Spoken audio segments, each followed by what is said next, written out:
Aunty আমি ও এসেছি। তুই এসছিস? দিদি আছে? দিদি?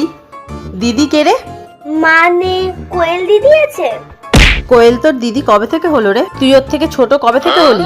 আন্টি আমি তো দিদির থেকে 1 ক্লাস জুনিয়র, তার জন্য আমি কোয়েল দিদিকে দিদি বলে ডাকি। মা কে এসছে? দেখ কে এসছে। ও তুই? তোকে দিদি বলছে। হ্যাঁ, ও তো আমার থেকে 1 ক্লাস নিচে পড়ে, তার জন্যই ও আমাকে দিদি বলে ডাকছে। ঠিক আছে তাহলে তুই ওকে দিদি বল, কিন্তু আচ্ছা তুই কবে জন্মেছিস বলতো, তোর সালটা বলতো। উফ, মাঝে মাঝে মধ্যে কি হয়, মার মাঝে মধ্যে মনে হয় মাথাটা খারাপই হয়ে যায়। এখন ওর জন্মসাল জানতে চাইছে।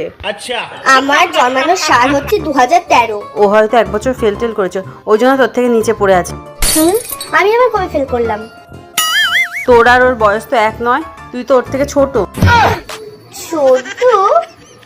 উফ, প্রেস্টিজ পুরো হ্যাম্পার হয়ে গেল। ঠিক আছে।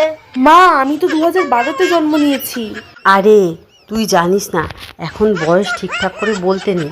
আমি যেটা বলেছি তুই সেটাই বলবি, ঠিক আছে? ওরা তাহলে ভাববে তুই ওদের থেকে ছোট। হ্যাঁ হ্যাঁ, বয়স বলা যাবে না। ঠিক ঠিক ঠিক। হ্যাঁ